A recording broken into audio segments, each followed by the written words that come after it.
leasehold, fee simple, what does it mean? What's the difference? What should you care about? We'll talk about that coming up next.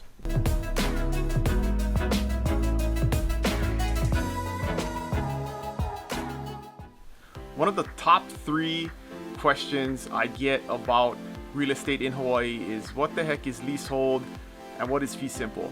And so I'm gonna give you a quick overview about what leasehold is. So when you're looking at property and you see that, you kind of get an idea and you can decide whether or not it's right for you or not. First things first, fee simple is pretty basic, just like you own property anywhere else. You buy it, you own it, you can sell it, you can pass it to your heirs, very simple. In Hawaii, we have leasehold, which is somewhat unique to Hawaii, and mainly the main lessee of leasehold property is Kamehameha Schools / Bishop Estate, which is the largest private trust in America. But basically, they're a entity that descended from the Hawaiian Kingdom. So the last heir of the Hawaiian Kingdom had large land holdings all over the state and left it to a trust to benefit the children of Hawaii, which also funds Kamehameha Schools, and that's a private school here in Hawaii for Hawaiian children.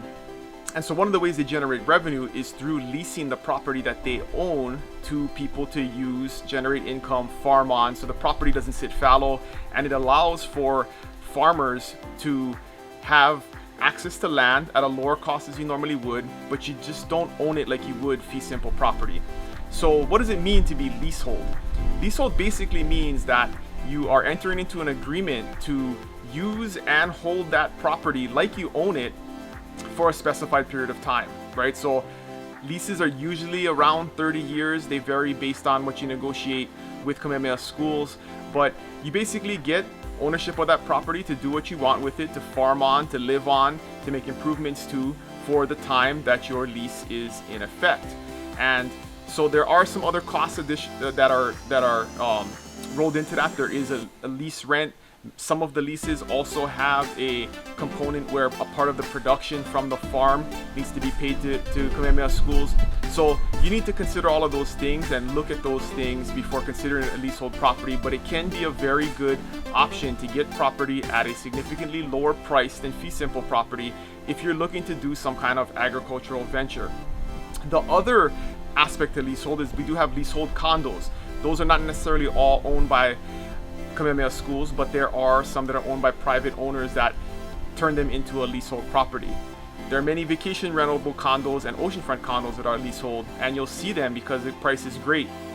That a lot of times depends on how long the lease is and how much more time you have left on that lease, because as the lease gets shorter, and this is a big difference with fee simple and leasehold property, is that with fee simple property, normally over time it appreciates.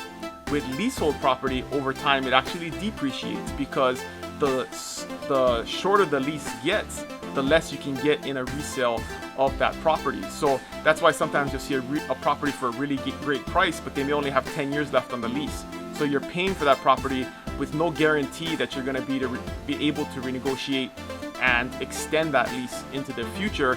So there's some risk involved there.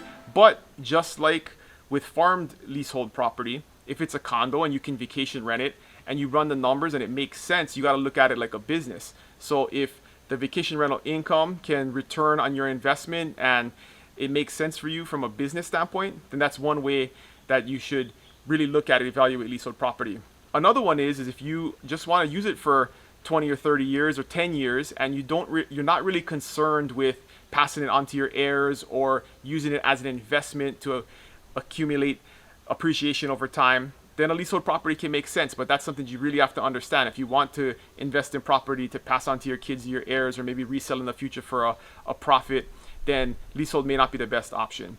So there's a lot to consider there, but that's a general overview of leasehold property. It makes sense for some people, it makes no sense to other people. So if you have any questions, just always reach out. We can give you more information on that, explain it a little bit further, and hopefully point you in the right direction to see whether or not you should consider leasehold at all, or if you should just cross it off the list and then focus on fee simple property.